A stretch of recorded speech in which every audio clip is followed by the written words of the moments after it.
François Besse. Voilà un type qui, pendant 30 ans, a multiplié les hold-up, les braquages à main armée, avec ou sans prise d'otage. Un type qui s'est évadé 6 fois de prison, qui a longtemps été le lieutenant de l'ennemi public numéro 1, Jacques Messrine, qui a été condamné à mort. Pas exécuté, mais tout de même condamné à mort, et dont on se demande aujourd'hui, est-ce que ça serait pas un saint? Est-ce qu'il faudrait pas tout lui pardonner? Est-ce qu'il mérite vraiment la prison? Étrange parcours que celui de cet homme, roi de l'évasion, révolté des quartiers d'haute sécurité, bandit d'honneur. Pas un saint, c'est certain, pas un salaud non plus.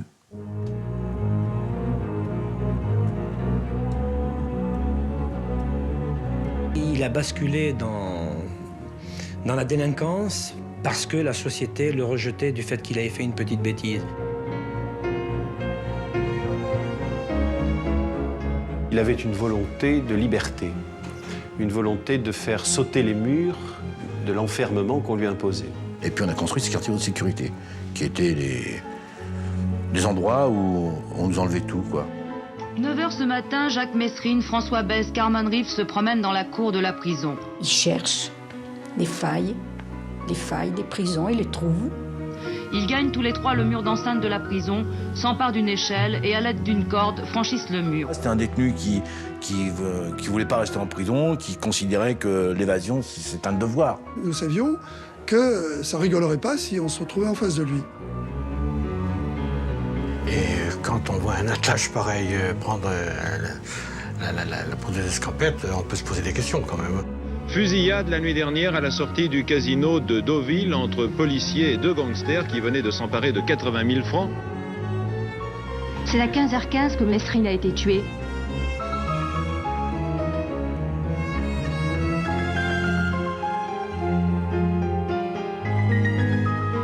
Il ne faut pas le juger que pour son passé, mais il faut le juger aussi pour son passé. Il ne tue pas, il n'a pas tué, il n'a pas de sang sur les mains.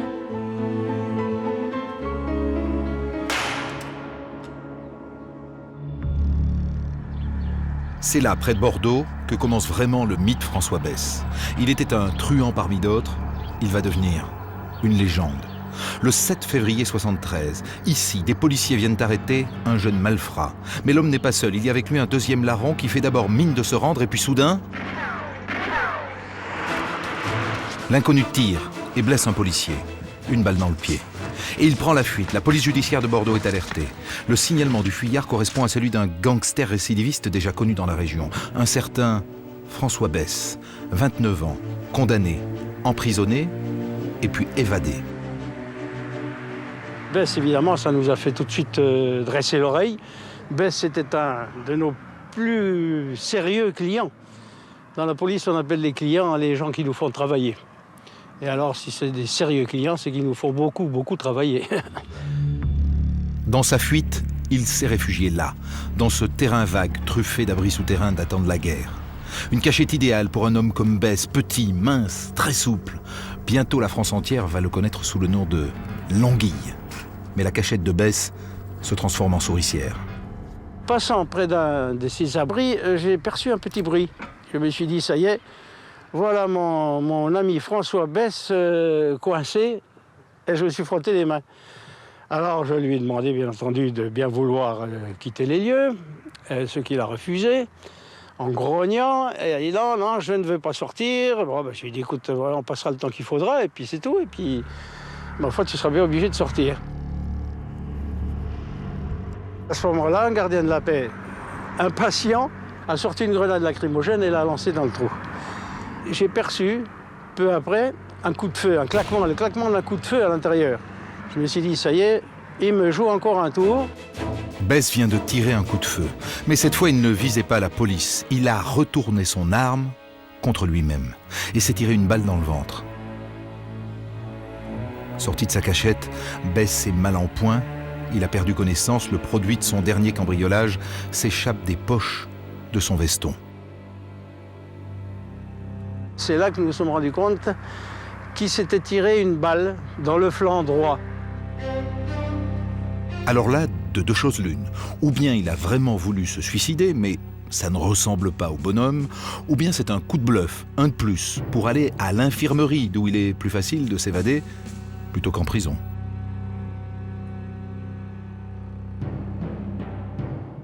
Il avait atteint son but, il ne tombait pas entre les mains de la police, comme il me l'a dit par la suite. Il m'a dit je voulais pas tomber entre les mains de la police, ce qui fait que j'ai trouvé ce stratagème de me tirer une balle dans le flanc. Mais tout le monde ne croit pas à un coup de bluff. La balle est passée trop près du foie et Bess trop près de la mort. En tout cas, la balle est passée très près de points sensibles, vitaux. Si c'était une mise en scène, c'était quand même très risqué. Je ne pense pas que c'était vraiment une mise en scène. En tout cas, c'est par ce geste que François Bess entre dans la légende des bandits d'honneur.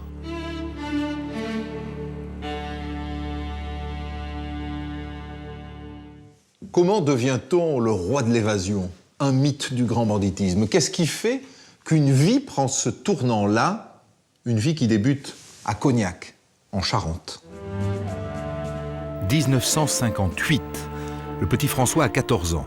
Et avec sa sœur Noël, ils sont les plus turbulents des 4 enfants de la famille Bess. Souvent, Noël et lui font le mur et partent à l'aventure. Un jour, un événement va sceller leur complicité. Pour toujours.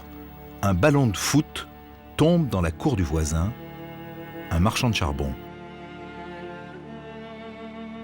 François a été récupérer le ballon avec d'autres, il n'était pas tout seul. Il y avait que les garçons dans l'histoire au départ, hein. Ils n'avaient pas mêlé les filles, ils n'ont pas mis les filles dans la confidence. Comme on rentrait chez le marchand de charbon comme dans un moulin, il en a profité et il a chapardé la caisse qui n'était pas du tout bouclée ni rien. C'était trop tentant. Puis bien sûr, le ballon, il tombait souvent après dans la cour. Et ma mère n'a rien dit à mon père, parce que bien sûr, il y a eu plainte.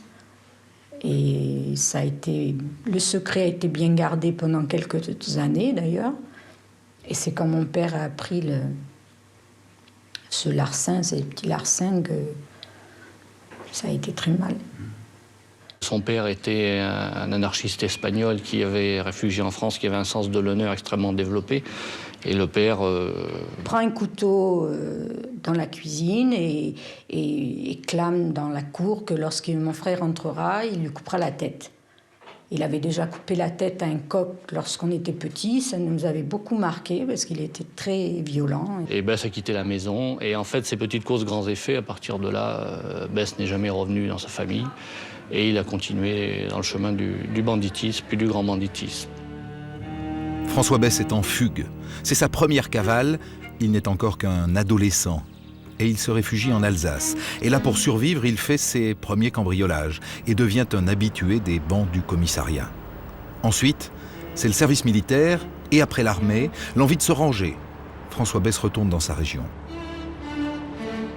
Il travaille à Bordeaux, il trouve du travail, il fait les marchés avec un camion, il transporte des légumes la nuit, enfin pour le marché. Et je ne sais pas par quel hasard, le patron un jour apprend qu'il avait commis des petits larcins. Et là, il est renvoyé. Il est renvoyé à son destin de voyou, de voleur. Il est mis sur les rails de sa légende. Ce jour-là, ce vendredi, je suis arrivé chez lui, j'ai vu sa mère qui était en larmes et qui m'a donc appris que François avait été arrêté le matin même. Et moi, je tombais vraiment du pactage. Je me demandais pourquoi il avait été arrêté, tout ça. Et puis bon, elle m'a expliqué que la voiture qu'il avait, c'est une voiture qu'il avait empruntée, comme je me plais de dire.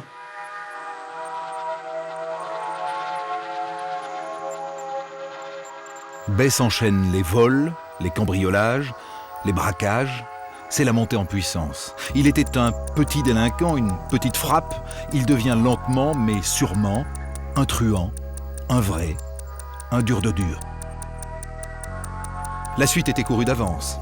En mars 71, François Bess a 27 ans et se retrouve pour la première fois devant une cour d'assises avec une bande de jeunes de son acabit.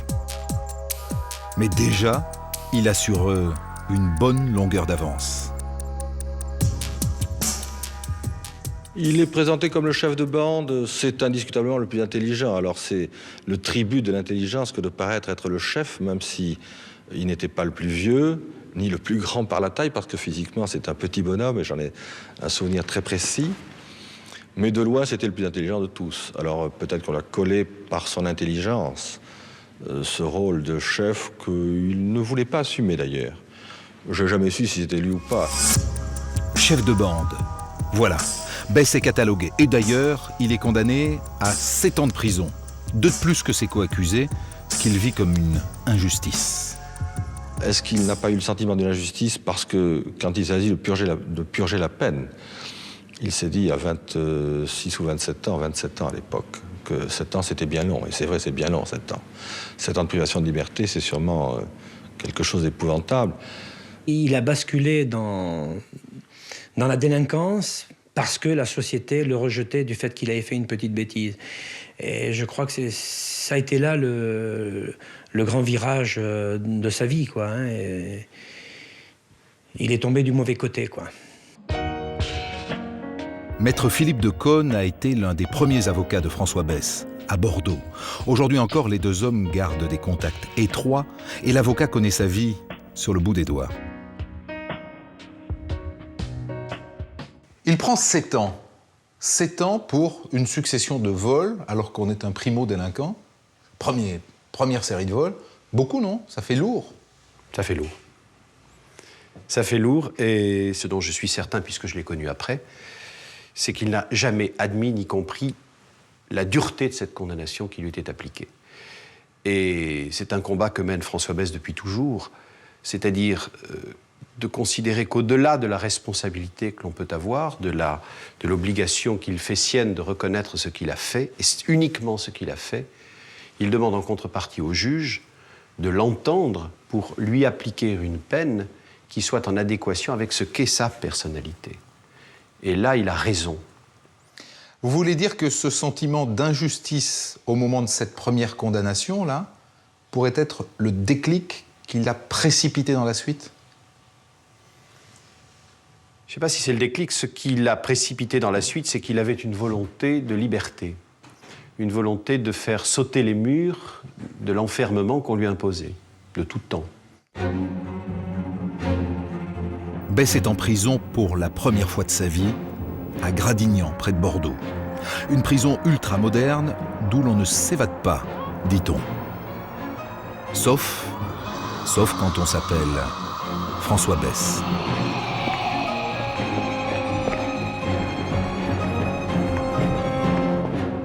9 mai 71, c'est la première évasion de François Bess. Il se sert d'un briquet pour chauffer la vitre de sa cellule, puis balance un seau d'eau froide. Le choc de température fait exploser la vitre. Bess descend du premier étage à l'aide d'une corde faite avec des draps. Et à peine dehors, Bess reprend son job de braqueur, celui du drugstore d'Angoulême par exemple. Et puis c'est la fameuse arrestation de Villeneuve-d'Ornon, la balle qu'il se tire dans le ventre, et le retour à Gradignan. En prison, il va prendre le temps de se marier. Et Bess s'évade à nouveau, 2e fois. Du jour où il est détenu, il n'imagine que l'évasion. Il n'imagine pas du tout rester des années derrière des murs. C'est invraisemblable. Il ne pense qu'à partir. Et il cherche des failles, des prisons, il les trouve. Il y en a toujours, même dans les prisons de haute sécurité. Il était un peu trop fort pour les systèmes qui étaient mis en place à l'époque. La première fois, c'était une prison moderne, mais sans mirador, donc c'était évadé assez facilement. Ensuite, ils ont construit des miradors après l'évasion de Bess, qui était la première de la prison de Gradignan. Et les surveillants appelaient ça les miradors Bess. Et ce qui n'a pas empêché que, en 1974, c'est-à-dire 3 ans plus tard, il s'évade en passant sous le mirador Bess. En partant, il se mettait en dehors encore plus de la société, puisque déjà condamné pour des faits, il refusait la sanction. Et je savais quand j'ai vu qu'il s'était évadé, je craignais qu'il ait un parcours très difficile. Il l'a été. Cette fois-ci, la cavale de François Bess ne dure que 24 heures. Et puis retour en prison. Et retour aux assises pour des braquages à main armée. Et là, il prend 15 ans. Un cran au-dessus. Pour la justice, Bess est maintenant un bandit d'envergure. et on l'envoie à Fresnes, près de Paris. Mais 4 mois plus tard, il s'évade à nouveau. Il a 31 ans. Le 20 octobre 1975, déjà sa 3e évasion. Il scie les barreaux de sa cellule et, arrivé au bas du mur d'enceinte, il s'enfuit en pyjama et, selon la légende, sur un Solex.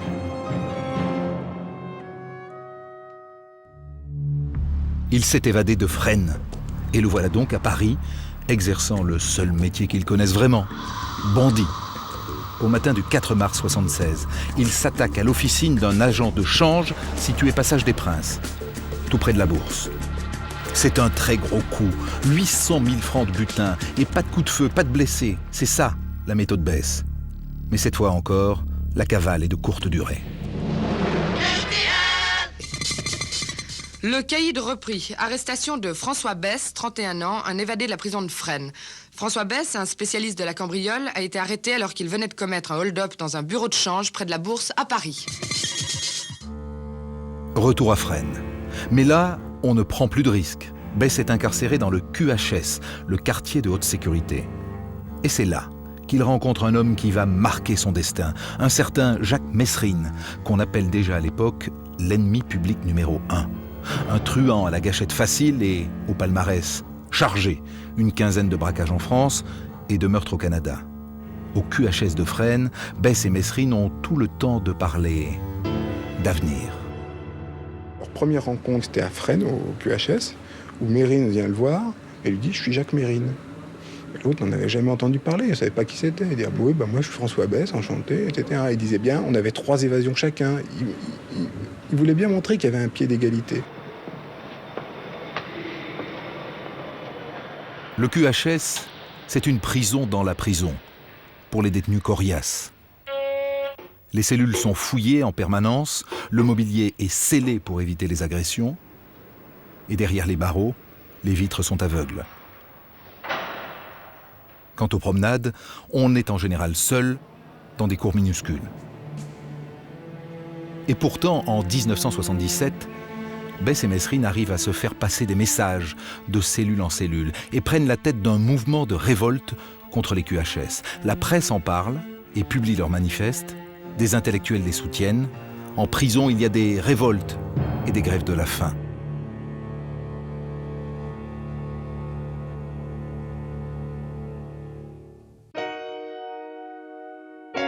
Comme François Besse, Roger Nobel-Spies est un braqueur, multirécidiviste. Comme François Besse, c'est un révolté. Avec Besse et Messrine, il est l'un des organisateurs du mouvement contre les QHS.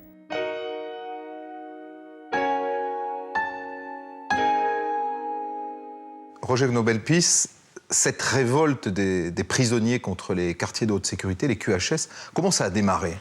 Ça a démarré, si vous voulez, en représailles après la grande mutinerie de juillet 1974.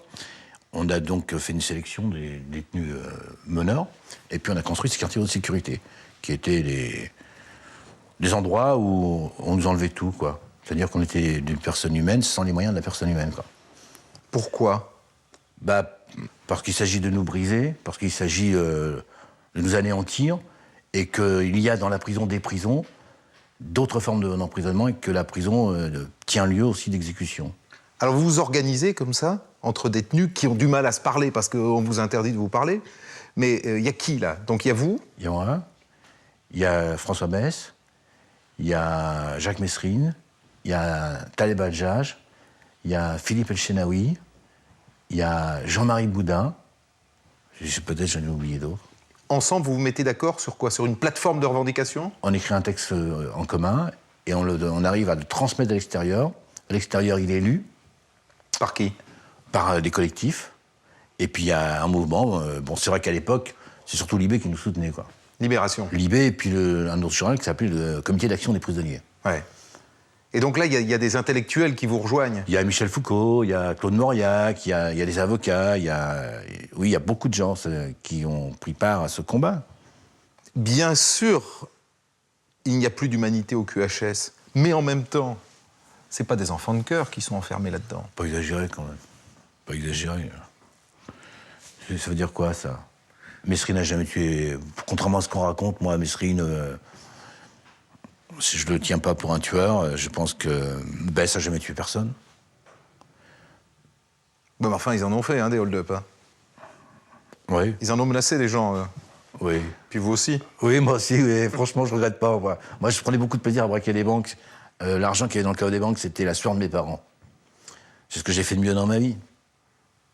Mais comprenez que la société, elle est voulue vous isoler. La société m'a fait passer... J'ai passé 26 ans de ma vie en prison. La société, je lui dois rien, c'est elle qui me doit tout. Parlez-moi un peu de François Bess. Quel type de bonhomme c'était? D'abord, je sais pas, humainement humainement, c'était un détenu qui était solidaire de ses camarades, c'était un détenu qui n'abdiquait pas, c'était un détenu qui voulait pas rester en prison, qui considérait que l'évasion, c'est un devoir. Il aimait pas trop les grèves de la faim, je sais, parce qu'il voulait se maintenir en forme, il faisait des pompes, et puis il avait une souplesse extraordinaire, et lui, il y croyait, quoi. Lui, il y croyait, et c'était... il s'endormait avec ça, il s'endormait, se réveillait avec ça.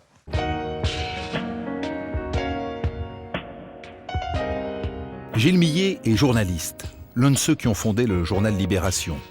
À cette époque, dans les années 70, le quotidien s'engage pour les taulards. Ce qu'on a du mal à comprendre aujourd'hui, c'est que des intellectuels de gauche, un journal comme Libération et donc des journalistes comme vous, Gilles Millet, se soient embarqués dans les années 75, fin des années 70, comme ça, dans la défense des prisonniers et dans leur combat contre les quartiers de haute sécurité. Je crois que ça tenait avant tout un peu à l'histoire même de Libération. C'est-à-dire, avant Libération, il y avait un certain nombre de mouvements gauchistes, dont les Mao, et ces mouvements, à cette époque-là, ils suivaient toutes les luttes, que ce soit celle des femmes de ménage, que ce soit celle des mineurs, ou que ce soit celle des prisonniers. Donc, ça accompagnait, c'est-à-dire tout ce qui était révolte nous intéressait, forcément.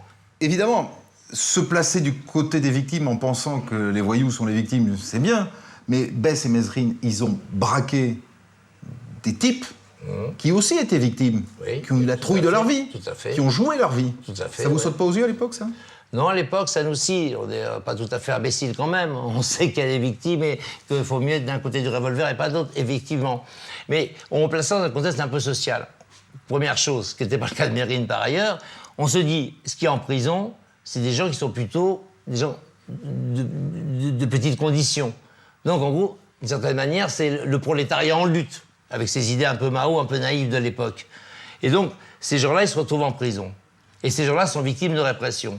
Donc, on est plutôt du côté de ces gens-là, ce que je vous explique. Voilà. Printemps 1978. François Bess et Jacques Mesrine sont transférés en fourgon cellulaire du QHS de Fresnes à celui de la Santé, au cœur de Paris, réputé encore plus sûr. Plus sûr peut-être, mais sauf pour Bess et Mesrine. C'est la 4e évasion de François Bess. Il neutralise son gardien avec un gaz lacrymogène. Mesrine, de son côté, récupère des armes cachées dans une gaine d'aération. Et tous les deux filent avec un complice de dernière minute qui s'appelle Carman Reeves. 9h ce matin, Jacques Mesrine, François Bess, Carman Reeves se promènent dans la cour de la prison. 9h30, Mesrine, qui vient d'être appelé au parloir pour rencontrer son avocate, Maître Giletti, sort quelques minutes après de cet entretien, armé de 3 pistolets et d'un pistolet mitrailleur dérobé à un gardien. Menace les surveillants, s'empare de leurs clés, ouvre les cellules de ses 2 comparses. Ils gagnent tous les 3 le mur d'enceinte de la prison, s'emparent d'une échelle et à l'aide d'une corde franchissent le mur. Et c'est à ce moment-là qu'un gardien de la paix, en patrouille, les a surpris. Il a tout de suite ouvert le feu. L'un des 3 détenus a été mortellement blessé. France Inter, 12h30. Bess est abattu, mais Mesrine et Reeves réussissent à s'enfuir à bord d'une R20 blanche qui les attendait. Moi, je me trouvais dans le sud de l'Espagne à l'époque et à la radio, on annonce François Bess mort sous les balles. Bon. Donc moi, je rentre en France très vite. Maman était désespérée, bien sûr. Dans le feu de l'action, on a confondu Bess avec Carman Reeves, abattu par les gardiens au pied du mur de la prison. Bess est donc bien vivant. Et sa 4e évasion en compagnie de Mesrine alimente un scandale politique. Je trouve cette affaire extrêmement grave. Il se semble au premier abord que cette évasion n'ait pu avoir lieu qu'avec des complicités. Il est évident qu'il y aura des conséquences administratives à tirer de tout cela.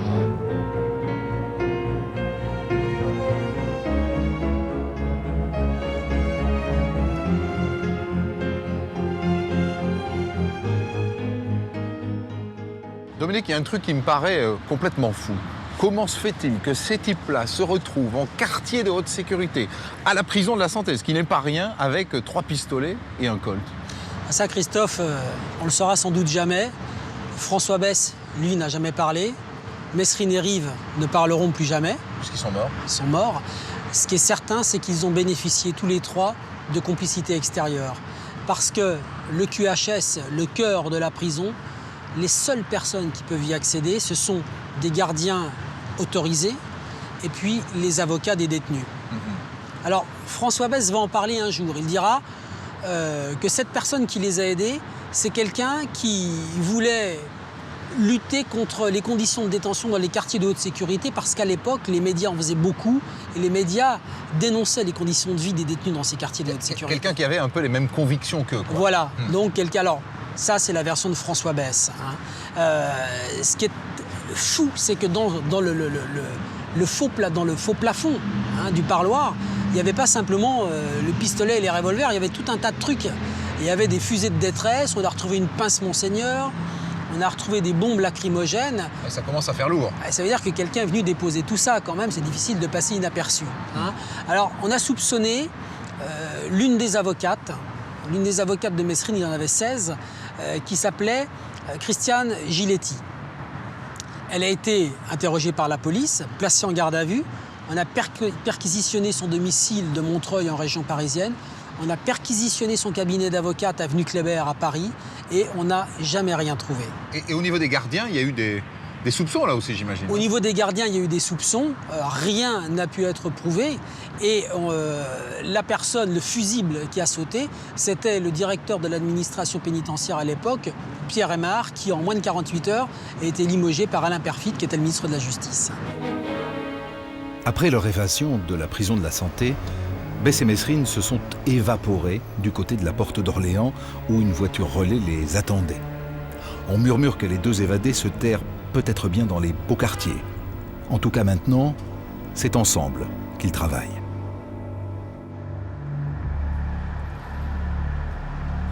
Il leur faut des armes. Le 16 mai 78, ils attaquent une armurerie en face de la gare de l'Est.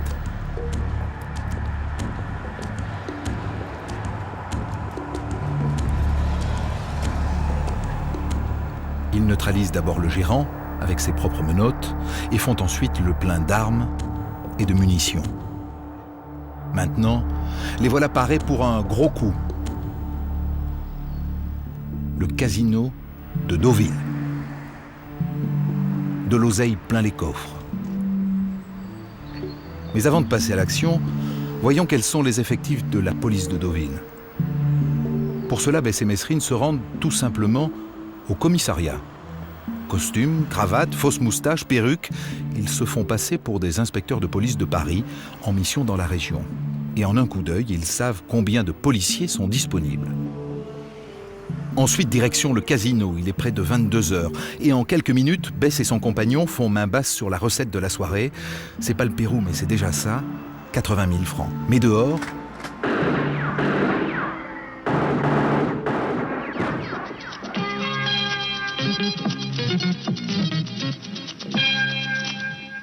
Fusillade la nuit dernière à la sortie du casino de Deauville entre policiers et 2 gangsters qui venaient de s'emparer de 80 000 francs. Prévenue par la sonnette d'alarme, la patrouille de police est arrivée au moment même où les 2 gangsters regagnaient en courant leur voiture. Plus d'une trentaine de balles ont été tirées. 2 passants, hélas, ont été blessés, dont une jeune femme grièvement. Il y a eu des blessés qui étaient des passants. C'était pas du tout l'image du grand banditisme que Besse se faisait, parce qu'il y a un certain romantisme, entre guillemets, dans la démarche de François Besse. Ça se passe pas bien, non, pas du tout. Mais c'est l'argent, il faut de l'argent. En cavale, la vie c'est pas le même prix que lorsqu'on n'est pas en cavale. Il faut tout payer, tout acheter. fait. Donc, on ne peut pas s'arrêter, parce que s'arrêter, c'est retourner en prison. Bess et Mesrine sont blessés. Leur voiture a les pneus crevés, mais ils arrivent à faire encore quelques kilomètres jusqu'à un deuxième véhicule qu'ils ont planqué dans le coin. Les policiers sont semés, mais pas pour longtemps.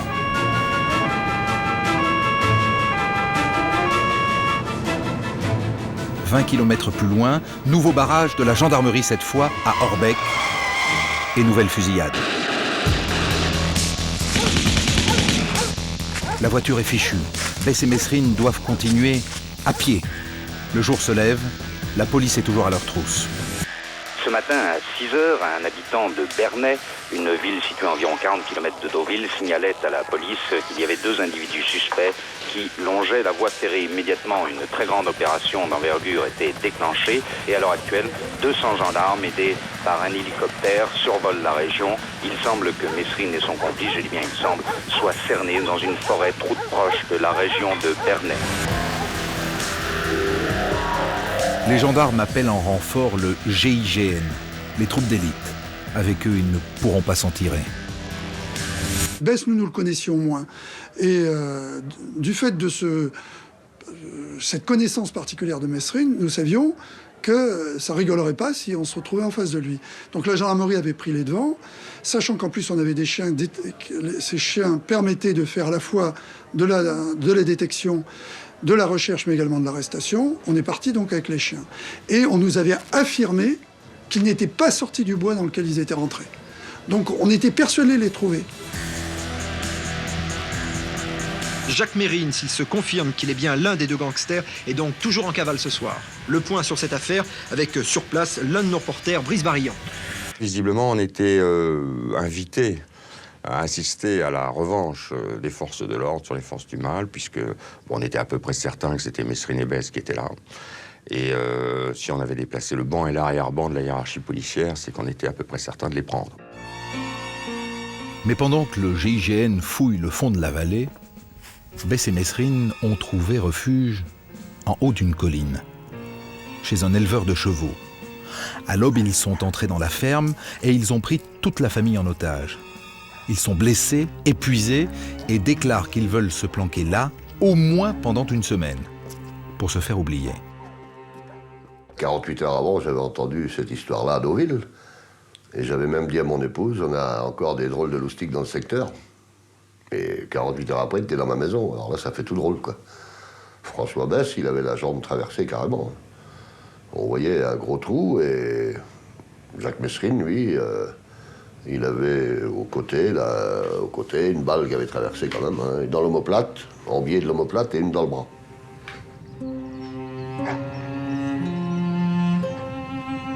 On a traversé par un petit chemin, je me rappellerai toujours le bois. Ça durait à peu près 1,5 km, 2 km de traque où manifestement le chien pistait. Et à l'orée du bois, il y avait une petite route goudronnée, pouf, il s'arrêtait.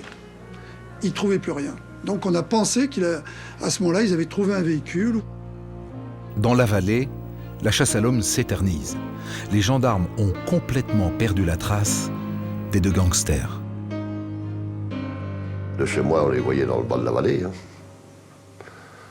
Alors là, on a vu qu'il y avait vraiment une grosse alerte de partout et que nous, on était paralysés dans la maison avec eux, quoi. Et pas question de bouger, hein. Pas question de faire quoi que ce soit. Ce dimanche-là, c'est la fête des mères. Et la famille Lelaudet est attendue à Paris. S'il n'y allait pas, ça paraîtrait louche. Bess et Mesrine y voient tout de suite une occasion de passer à travers les mailles du filet. Et ma femme lui dit, prenez la voiture. Et il n'a pas accepté, il voulait les enfants. Et j'ai préféré partir avec les enfants et eux-mêmes dans la voiture que de rester chez moi, parce que chez moi, je voyais la catastrophe arriver.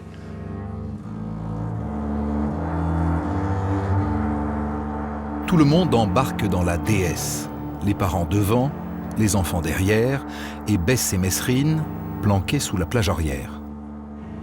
C'est le calme absolu dans la voiture. Les enfants, ils sont paralysés, traumatisés tous les 3. Il n'y en a pas un qui bouge. Hein. la sagesse complète, là. Et moi-même qui était un peu, plus qu'un peu... On s'est demandé comment ça allait finir, quoi. Jacques Messrine, l'ennemi public numéro 1, cerné par la police dans les bois de Bernay en Normandie. Dans la voiture, ils avaient la radio aussi. Et puis, bon, ben, on entendait la prise est imminente. Jacques Messrine et François Besse sont cernés. Il reste quelques mètres carrés de la forêt. Il reste quelques mètres carrés de la forêt. La prise est vraiment imminente. Alors qu'il était dans la voiture à rouler. C'est là que ça faisait drôle, quoi. On entendait ça, on disait, ben bon, les gars, vous pouvez toujours chercher un moment parce qu'il est loin déjà.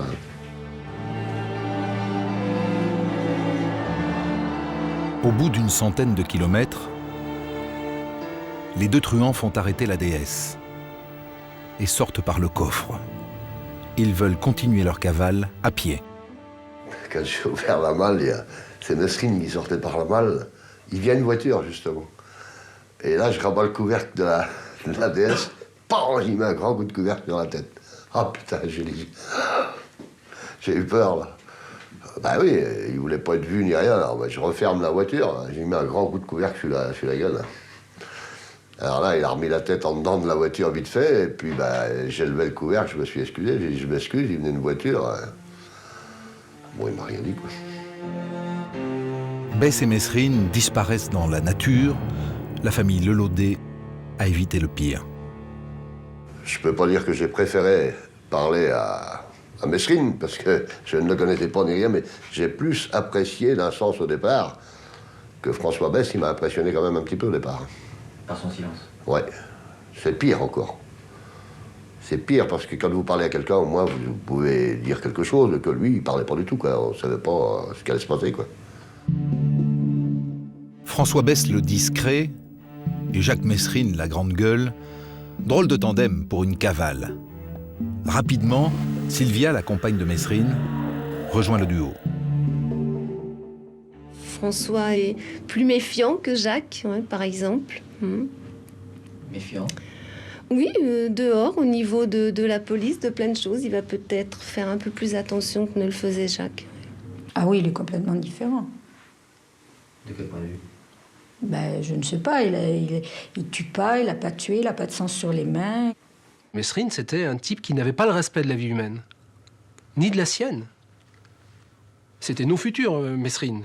Hein, sa vie n'avait plus d'importance, il savait qu'il était condamné.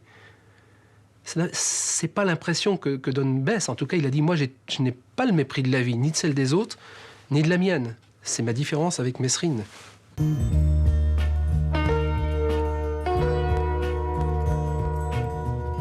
Robert Broussard est à l'époque l'un des premiers flics de France.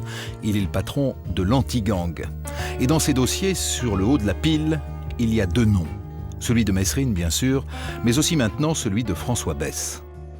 Commissaire Broussard, vous débarquez dans le très épais dossier Besse au moment où ils sont en cavale après leur évasion de la santé. Je voudrais savoir d'abord si vous admettriez aujourd'hui que vous avez le début d'une admiration pour le coup qu'ils viennent de faire. Admiration, c'est beaucoup dire, parce qu'il y a d'abord eu échange de coups de feu.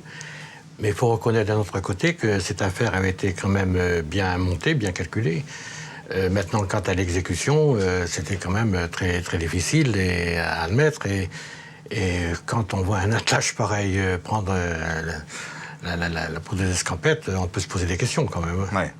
Ça fait peur de les savoir dans la nature. Ah, oui, ça fait peur, parce qu'ils étaient obligés. À ce moment-là, il leur fallait d'argent, beaucoup d'argent. Donc, ils étaient prêts à tout. Donc, à partir de là, on se pose beaucoup de questions, effectivement. C'est-à-dire qu'à partir du moment où ils sont dehors, on se dit, ils vont aligner les hold-up les uns derrière les autres. Oui, hold-up, prise d'otage, et si ça se passe mal, donc il peut y avoir des gens qui restent sur le carreau, ou des policiers, ou des victimes innocentes. Donc, c'est très inquiétant. Tiens, parlez-moi un peu de Besse. J'aimerais savoir les mots que vous allez utiliser.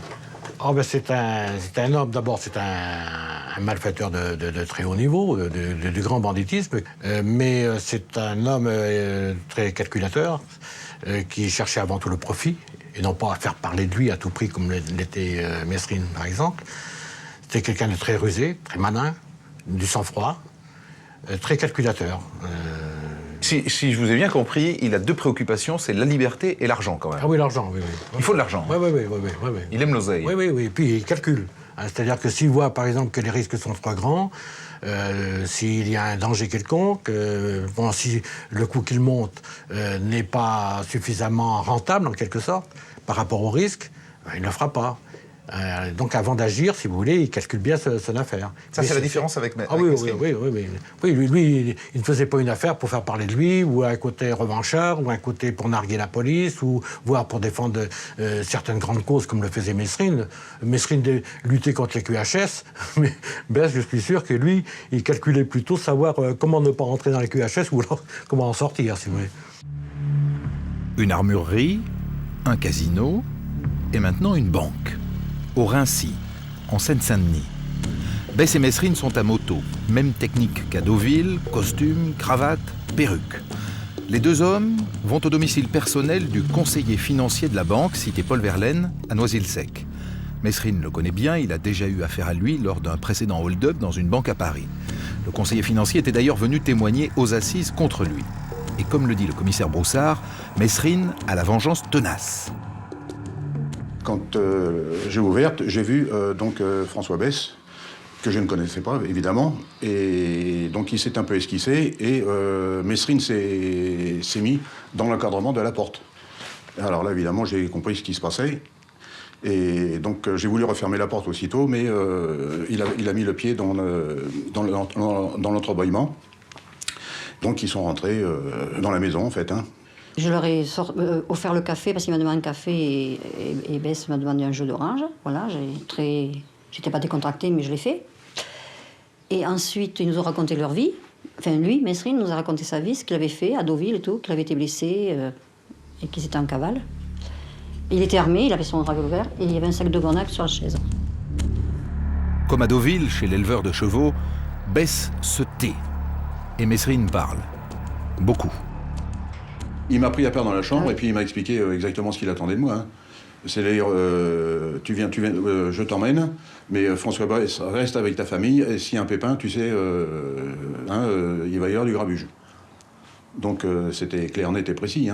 Et fais pas le con, sinon tu sais toi aussi ce qui t'attend. En partant, il a simplement dit, méfiez-vous parce que Bess, c'est pas moi. C'est un jeune et il ne fait pas attention à ses gestes et ça part très vite. Pendant que François Bess garde en otage l'épouse, la fillette et la grand-mère dans l'appartement, Mesrine escorte l'employé jusqu'à la banque. On part au Rincy et donc le patron n'étant pas là, on a attendu au café en face la banque. On a vu le patron arriver et nous sommes rentrés dans l'agence et j'ai demandé au patron s'il voulait bien venir dans mon bureau. Il dit bon, écoutez, j'arrive. Il me dit qu'est-ce qui se passe? Moi, j'ai dit vous verrez, je peux pas pour l'instant, je peux rien vous dire. Dans l'appartement de Noisy-le-Sec, François Bess veille sur ses otages. Pas très bavard, comme d'habitude. Il parle pas beaucoup.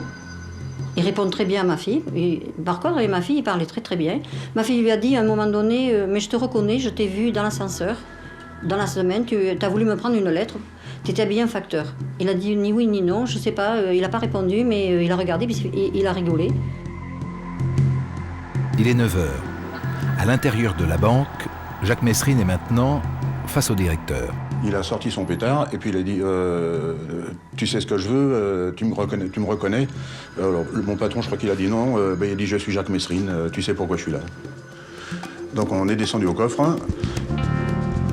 Dans le coffre, Mesrine prend l'argent et emmène avec lui le directeur et le conseiller financier jusqu'à une station-service.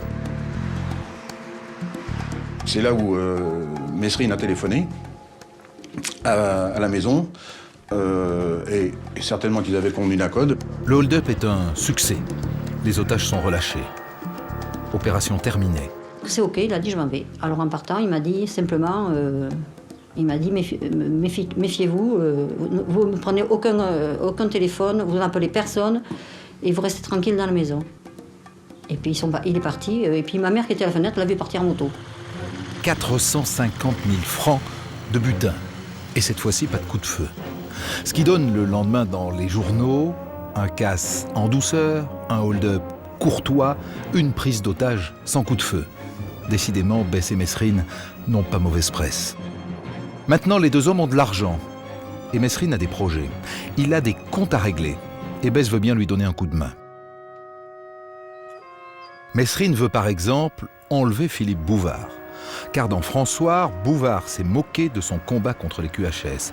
Il a ironisé sur la fascination des intellectuels de gauche pour ces taulards.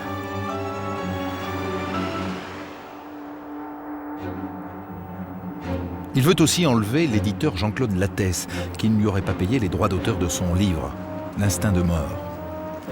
Mais finalement, tous deux préfèrent renoncer à ces kidnappings. Bess et Mesrine ont un autre plan, beaucoup plus ambitieux. La libération des prisonniers du QHS de la prison de Mende, en Lozère. Une nouvelle prise de la Bastille. Mais là aussi, l'affaire est abandonnée, faute de complices à la hauteur. Alors les deux braqueurs prennent un peu de bon temps. Tandis que les flics de France sont à leur trousse, ils chantent du Johnny Hallyday et pas n'importe quel refrain. Du pénitencier, bientôt on se remet, et c'est là que je finirai ma vie comme d'autres gars l'ont fini. Bess et Mesrine sont toujours en cavale et préparent sans doute leur prochain coup, mais la justice s'apprête à juger François Bess par contumace, c'est-à-dire en son absence, dans l'affaire du hold-up du bureau de change du Passage des Princes à Paris. Et le verdict tombe.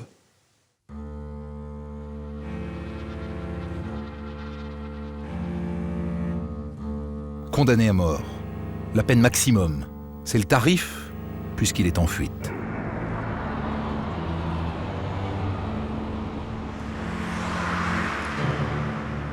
Pendant ce temps, François Bess a quitté sa planque parisienne dans cet immeuble. Et Jacques Mesrine en a fait autant.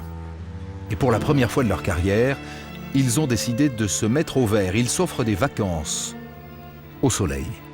On part tous les trois, oui. C'est-à-dire qu'on est partis ensemble. François, Jacques et moi. D'abord en Sicile, ensuite l'Algérie, pour voir ce qui s'y passait un peu, puisqu'il n'y avait pas à l'époque d'extradition en Algérie. En fait, c'est pour ça qu'on y est allé. Des vacances peut-être, mais surtout ne pas baisser la garde. Jamais. Être toujours prêt. En cavale, François Bess s'impose une hygiène de vie draconienne pour garder tous ses moyens. Il partait le matin et faire du sport parce que, disait-il, pour pouvoir échapper s'il y a quelque chose à la police, il faut rester mince et pas avoir trop de poids pour pouvoir courir et en forme, et être en forme, voilà. Donc il fallait faire du sport et manger sain et se nourrir sainement. Au retour des vacances, Mesrine parle d'aller kidnapper un juge, le juge Petit, en plein 16e arrondissement de Paris. Pour Mesrine, il est de la race des juges trop sévères, responsables des QHS. Mais Bess sait que c'est avant tout une affaire personnelle. Quelques années avant, le juge Petit a condamné Mesrine à 15 ans de prison. Une vengeance. Encore. Sur des choses comme l'affaire Petit, oui, ça, effectivement, oui. François n'était pas du tout d'accord pour ce genre de choses. Le commissaire Lucien Aimé Blanc a mené la grande traque contre Mesrine. Pour lui, l'affaire Petit est un premier désaccord de fond entre les deux gangsters. Pour Bess, c'était pas sa stratégie. Bess, c'était attaquer une banque, enlever un riche industriel, attaquer un casino, mais pas s'attaquer gratuitement, si j'ose dire, à un président de cour d'assises. Ça fait 6 mois que Bess et Mesrine se sont évadés de la santé. Depuis, ils ont réussi 3 gros coups ensemble. Mais là, c'est décidé, Bess ne monte pas sur ce coup-là. Du coup, Mesrine a mal ficelé son affaire avec 2 voyous de seconde zone. Le juge Petit n'est pas chez lui et sa famille prise en otage parvient à donner l'alerte. La police débarque. C'est la fusillade dans la cage d'escalier. Mesrine réussit à s'enfuir, mais l'un de ses complices est arrêté. Il balance l'adresse de la seconde planque de Mesrine, sa base de repli, impasse Saint-François. Jacques est revenu subitement me chercher en me disant « Viens, on part tout de suite, on n'emmène rien, on n'a pas le temps, on s'en va immédiatement ». Ce jour-là, François Besse a eu de la chance. Il avait rendez-vous avec Mesrine, à sa planque. Il a eu du flair, il n'est pas venu. Besse et Mesrine sont maintenant en cavale, chacun de leur côté. Certains pensent qu'ils ne veulent plus travailler ensemble. Ils sont fâchés déjà que Besse estimait que Mérine en faisait un peu trop. Et à partir de là, il a dit, bon, on n'est pas branchés sur la même longueur d'onde, mais on va se séparer. Ils n'ont pas pris leur distance du tout. Ils se sont perdus, après l'affaire Petit, ils se sont perdus. Ils n'ont pas pris leur distance. Ça n'a rien à voir. Ils n'étaient peut-être pas d'accord sur tout, mais ils s'entendaient très bien tous les deux. Donc je pense qu'ils auraient continué à se voir, oui. Robert Broussard, on dit que Besse et Mesrine se sont séparés. Ça veut dire que vous avez complètement perdu leurs traces, et à l'un et à l'autre?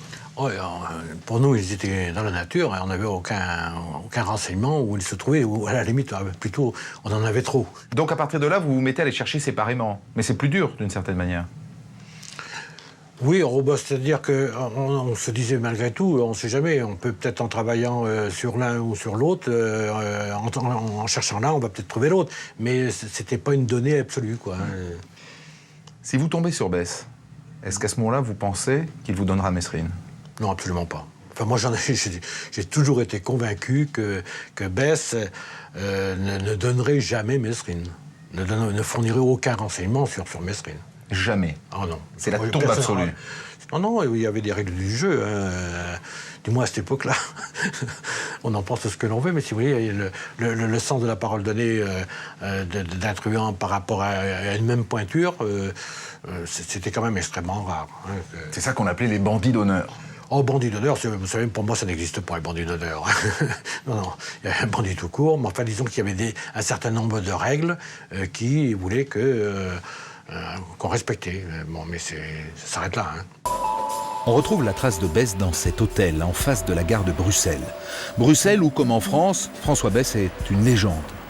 Besse, le petit lieutenant de Mesrine, oui, on le connaissait. Et je dois dire que, je ne sais pas si tout le monde était de mon avis, mais beaucoup le trouvaient plutôt sympa. Ce couple de grands bandits avait quand même un côté revendicateur, un côté gauchiste. On savait bien que Sartre se laissait un peu séduire par eux. On connaissait leur cavale très médiatisée. Ils avaient aussi de bons mots quand ils parlaient de leurs coups. C'était jamais du pur banditisme, c'était pas des crapules toutes simples. Besse n'est plus à l'hôtel, mais les policiers remarquent le manège du portier qui se rend régulièrement rue de la Tulipe. En mars 79, les flics belges sont convaincus que c'est là que se planque François Besse et peut-être avec lui Jacques Mesrine. Ça serait quand même un sacré coup. Vous savez, les flics à l'époque étaient déjà très bavards, puisque avant de donner l'assaut à la planque, ils nous en parlaient les jours précédents, ils étaient très excités, et ils nous disaient, on a probablement Mesrine. C'est lui, quoi. La police espère Mesrine, mais c'est bien François Besse qu'elle file dans les rues de Bruxelles. Ce jour-là, en fin d'après-midi, Besse quitte la rue de la Tulipe pour rejoindre deux jeunes femmes, rue de la Brasserie. C'est mis en décembre. Le trottoir ici de droite vers le bas de la rue. J'ai signalé à tous mes collègues qui étaient en dispositif le départ. Et j'ai aussi signalé qu'il était très méfiant parce qu'il sautillait. Il faisait semblant de jouer avec les deux femmes, mais en fait il observait tous les alentours.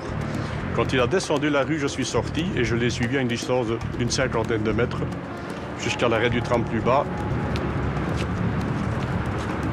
Voilà, et c'est ici que d'un coup on a décidé d'intervenir et de l'arrêter. Donc un autre collègue a plongé sur les deux filles qui avaient des sacs et normalement on supposait qu'il y avait des grenades dedans.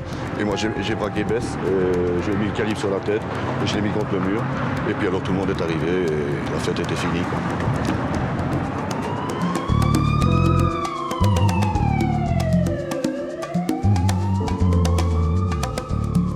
C'était une superbe prise et puis c'était très médiatisé parce que c'était quand même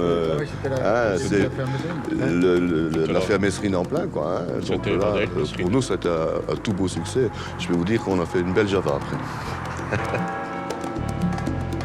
François Besse est mis sur le grill. Maintenant, c'est Mesrine qu'ils veulent. tout hasard, on monte voir s'il n'y a pas quelque chose à gratter au niveau de cette piste, mais sans illusion, parce que c'est très bien que Bess ne révélera rien sur son complice. C'est pas le style de la maison. L'avocat belge Michel Grindorge s'occupe de la défense de Bess. C'est l'avocat des gauchistes en Belgique. Il doit trouver un moyen d'éviter l'extradition à son client qui est condamné à mort en France. Nous avions des inquiétudes réelles, même s'il n'avait tué personne.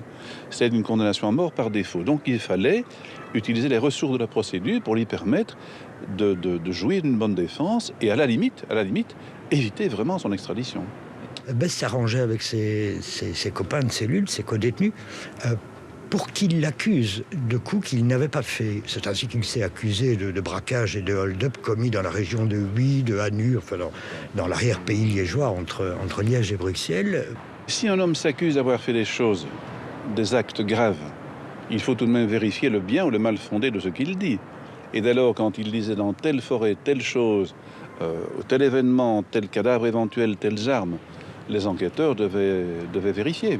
Cela prenait du temps et donc le temps nous était favorable. Un braquage de banque, le casse d'une armurerie, Bess et son avocat jouent la montre.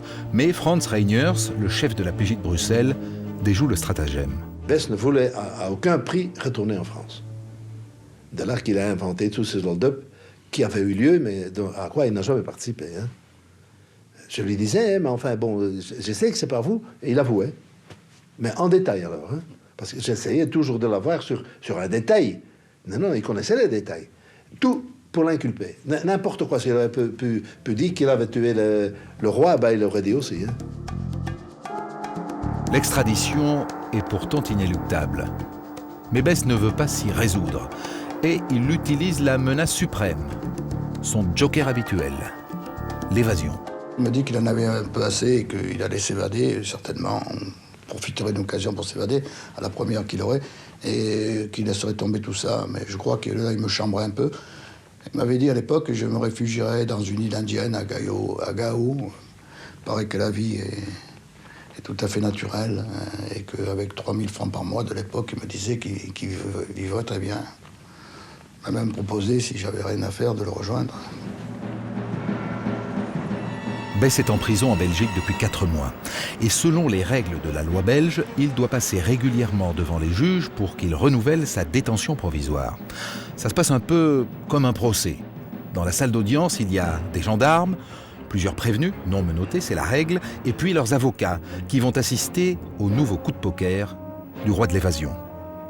26 juillet 1979, c'est la 5e évasion de François Bess. Au palais de justice de Bruxelles, on lui enlève les menottes. Il récupère, scotché sous le banc, un revolver, une clé de moto et il prend en otage le président du tribunal et gagne la sortie réservée aux magistrats. Tout s'est déroulé à une vitesse absolument extraordinaire, puisque à peine avons-nous eu le temps d'ouvrir notre mallette pour y prendre le dossier, pour le déposer sur la barre, que l'on s'est rendu compte qu'il s'était passé quelque chose.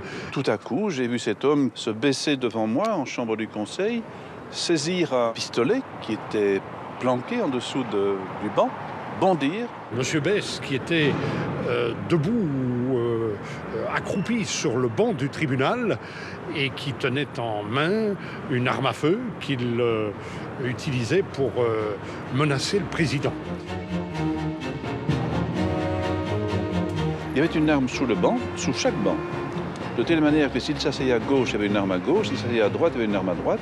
Bess qui tire le flingue, qui braque le juge Durand, qui l'emmène dans les couloirs, Grindorge qui lui crie « fais pas le con » ou quelque chose dans le genre.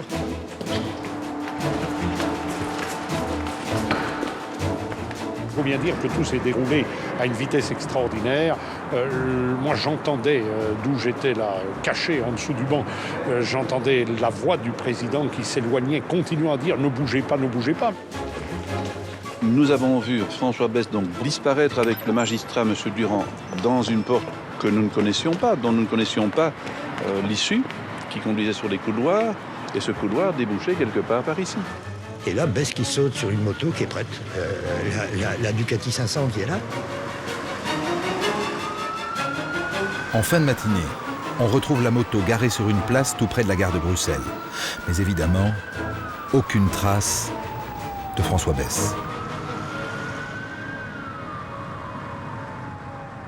C'est de nouveau une cavale tout à fait conforme au profil qu'on a de Bess, à savoir pas de sang, pas de violence inutile, un coup, j'ai envie de dire, un maître coup, un coup un peu génial.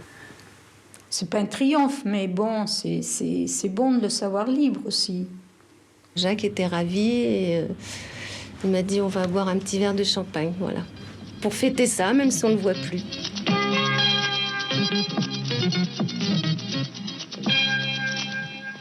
TF1 20h avec Roger Giquel.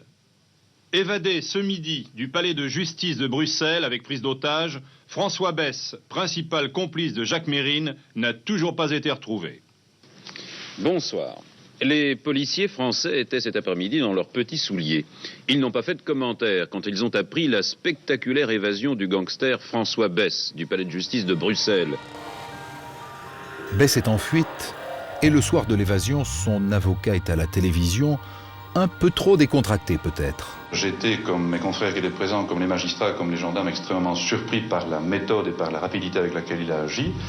Quant au fond, je ne dirais pas que je suis époustouflé. C'est un homme qui avait fait le pari d'une démesure et qui l'a gagné. Une décontraction qui fait de lui un suspect aux yeux de la police. Car on soupçonne depuis longtemps Maître Grindorge d'être très dévoué à ses clients. Grindorge avait fondé le comité de soutien aux prisonniers politiques en Allemagne fédérale, donc il était soupçonné par les flics d'avoir non seulement des rapports avec les terroristes, mais aussi de les recevoir, de les abriter, soit avant, soit après des attentats. Donc on était dans ce climat, un peu de chasse aux sorcières, il faut bien le dire. Un mois après l'évasion de son client, la police attend Maître Grindorge devant chez lui. L'avocat de François Besse rentre d'un séjour en Italie. Il est immédiatement arrêté. Des membres du parquet de Bruxelles nous en parlent en nous disant on a un dossier en béton armé contre Grindorge, il est cuit. Est-ce qu'il y a de nouveaux éléments contre vous, Maître Grindorge? Comme avocat et comme citoyen, je suis innocent, je me battrai jusqu'au bout. Chez un ami de Maître Grindorge, la police retrouve pourtant des indices. Oui, Besse est passé par là. Et puis dans le journal intime de Grindorge, il y a cette phrase. Mon journal intime était saisi, malgré moi, et a été interprété de manière erronée. Par exemple, j'avais écrit, alors que j'étais en Toscane un soir, que j'observais les étoiles, qu'on buvait peut-être un je ne sais quoi, un petit apéro ou quoi, j'avais écrit « J'ai assumé l'évasion de François Besse ». Qu'on va voir dans le petit Robert, ou dans le grand Robert, ou dans n'importe quel dictionnaire, assumer veut dire ce que ça veut dire. Et en fait, il a presque fait 3 mois de prison sur ce mot « assumer ». Dans le terme « j'assume », quand on connaît un peu Michel Grindorge, ça veut dire qu'il tourne un peu autour du pot et qu'il a une phraséologie noble. Voilà, il assume, c'est son client, il a le droit de s'évader. Voilà. Ça ne veut pas dire qu'il l'a aidé, ça laisse planer un peu de doute, un petit voile de brume. Michel Grindorge se proclame prisonnier politique. Devant la maison d'arrêt de Bruxelles, des manifestants réclament sa libération. On parle désormais d'affaire Grindorge. L'évasion de François Besse devient une affaire d'État en Belgique.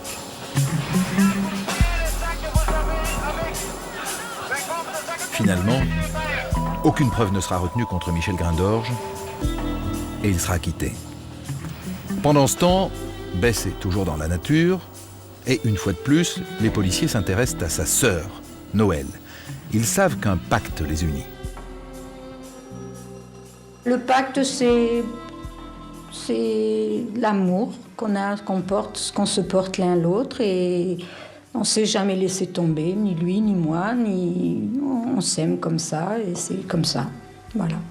Donc le pacte, c'est aussi on vient au secours de l'autre. Oui, exactement. Dès qu'il a des problèmes. Exactement. Et ça peut aller loin alors? Ben oui, ça peut aller loin parfois. Et c'est allé très loin? C'est allé très loin parfois. Très loin. Noël Besse n'en dira pas plus. Elle avait promis à l'époque de tout raconter, quand la prescription la mettrait à l'abri des poursuites. Mais à ce jour, elle garde encore son secret. En cavale, Besse continue de nourrir le mythe du bandit d'honneur.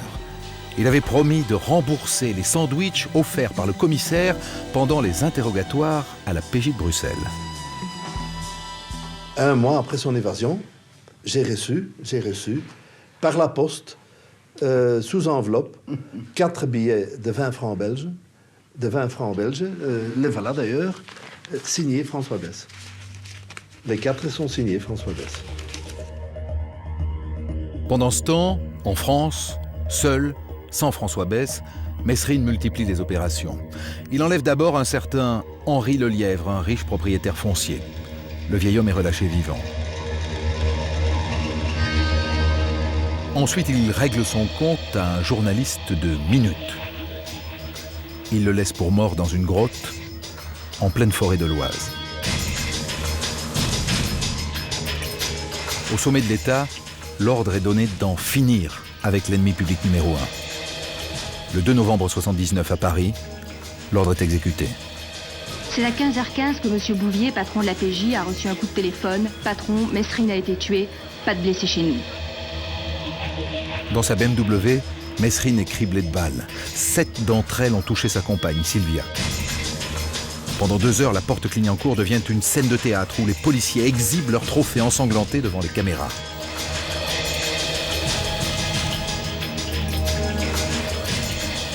François Besse apprend la nouvelle alors qu'il est en Italie.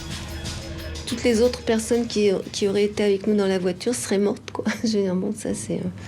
Ils ont tiré sur tout le monde, donc on était tous les deux avec mon petit caniche. Et il y aurait eu d'autres personnes à l'arrière, ça aurait été la même chose.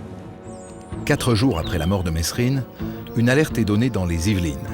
La police pense avoir localisé François Besse dans les annexes du château de Villepreux. 300 gendarmes et un hélicoptère ratissent le terrain. Sans succès. S'il est effectivement passé par là, Besse l'anguille s'est encore faufilé. Et vu le sort réservé à son ami Mesrine, il vaut mieux se faire oublier quelque temps. Ça fait 3 ans maintenant que Besse est en cavale. Il vit désormais en Espagne et vient d'ailleurs de signer un nouveau coup, le hold-up d'une bijouterie déguisée en prince arabe. Et ça a marché. Une fois de plus, ça ne va pas durer. En juillet 82, il est balancé par un patron de bar pour une histoire de trafic de faux dollars. Et il est à nouveau arrêté, en Espagne. Retour derrière les barreaux. Sa sœur Noël déménage et s'installe tout près de sa prison espagnole. Au parloir, elle lui présente une certaine Marie-Ange, qui plus tard va devenir sa compagne. Quand elle n'est pas au parloir, Noël rédige pour lui les mémoires d'un bandit d'honneur. François y a le beau rôle. Les Espagnols connaissent la réputation d'anguille de François Besse. Alors ils le changent régulièrement de prison. Grossière erreur. C'est pendant un transfert qu'il va retrouver sa chère liberté. L'évasion, pour la 6e fois, du gangster François Besse, l'ancien lieutenant de Mesrine. Longtemps, il fut le bandit le plus recherché de France. On l'y avait arrêté, il s'était évadé. On avait fait la même chose en Bretagne, en Belgique, il avait recommencé. Enfin, on a mis sur lui la main en Espagne. Et voilà qu'hier, il réussit à profiter d'un accrochage entre détenus et policiers pour s'enfuir. 16 février 83, la 6e évasion de François Besse. En Espagne, il est transféré avec d'autres détenus vers le tribunal de Madrid. Il a dans sa bouche la clé de ses menottes. Il se libère, il provoque une bagarre et il s'enfuit avec d'autres détenus. Étonnant quand même de le voir s'évader si souvent et si facilement. Et s'il avait vendu son âme au diable et négocié sa liberté avec les policiers en échange de quelques tuyaux? Il a sa conscience pour lui. Il sait très bien qu'il a donné personne et qu'il donnera d'ailleurs jamais personne. Donc c'est pas... Non, il a de l'honneur quand même. François Besse est à nouveau en cavale, en Espagne.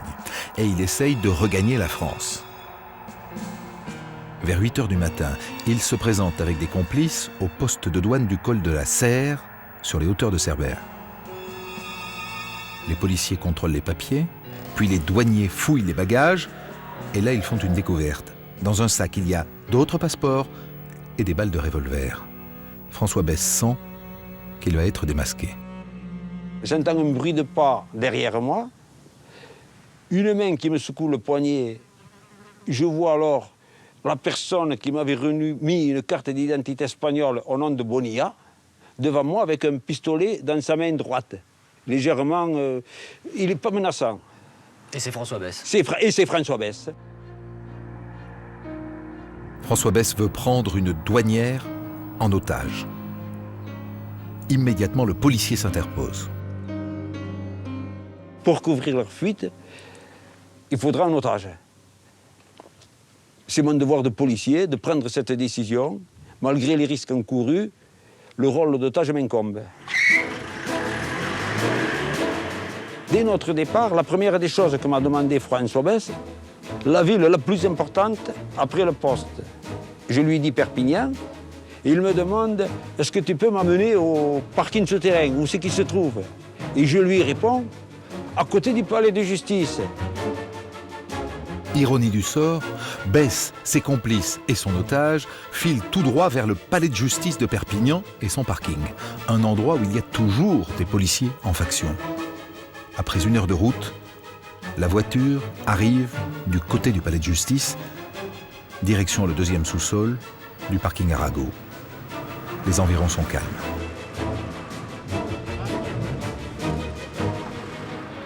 Il est temps pour Besse d'abandonner sa voiture. Il range son revolver et enchaîne son otage policier à l'intérieur du véhicule. À ce moment-là, je suis proche de l'évanouissement. Je dis à Besse, j'étouffe. Alors il me dégrafe la cravate, déboutonne le bouton de ma chemise. Et puis il est amical, il me regarde, il me tape la joue et il me dit « Petit, tu seras récompensé pour ce que tu as fait. » Sorti du parking, François Besse et ses 2 complices prennent un nouvel otage, un chauffeur de taxi. Direction Narbonne. Dans un endroit discret, ils enlèvent au véhicule tout signe de reconnaissance et changent les plaques d'immatriculation. C'est désormais une Mercedes ordinaire avec des plaques allemandes qui remontent vers Paris. 48 heures plus tard, le chauffeur de taxi est relâché à la gare d'Austerlitz avec en poche un billet de retour pour Perpignan.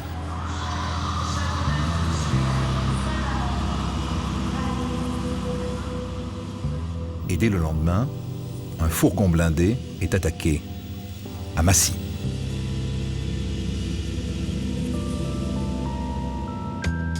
À partir de là, on voit Besse partout.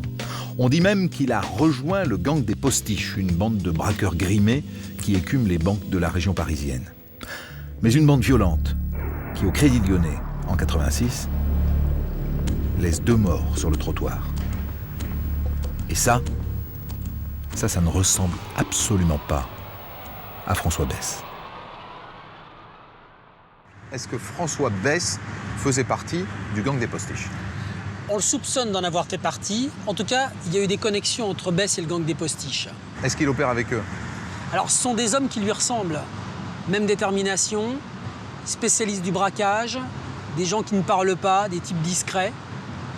Le gang des Postiches, c'est cette équipe à Paris qui va attaquer des banques en s'enfermant dans la salle des coffres et en éventrant systématiquement tous les coffres clients au burin. Donc qui partent avec les bijoux, avec l'argent, des choses qui ne sont pas forcément déclarées. Donc leur butin, il est énorme. En 1986, il y a un membre du gang des Postiches qui s'évade de la prison de Rome. Il était dans le coup, François Besse? Là, il est dans le coup. Ah ouais? Là, c'est certain. Il agit avec un autre membre des Postiches qui s'appelle Jean-Claude Misca. Ouais.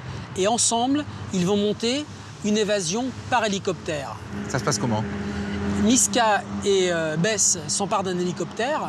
L'hélicoptère se pose à l'intérieur de la prison de Rome. Belaïch monte dans l'hélicoptère et l'hélicoptère repart et va se poser à l'extérieur de la prison sur un terrain de football en plein match avec des spectateurs, des gens qui sont là et qui assistent au match et qui voient l'hélicoptère descendre du ciel, se poser sur le terrain et des gens qui croient au tournage d'un film. Donc il ne moufte pas? Il ne moufte pas, l'hélicoptère se pose, tout le monde s'enfuit. Et ce qui est intéressant, c'est de voir que le gang des Postiches, des gens qui ont un savoir-faire pour monter des braquages, pour faire des opérations comme ça, eh bien là, ils avaient besoin de François Besse parce qu'ils avaient avec lui un vrai technicien de l'évasion.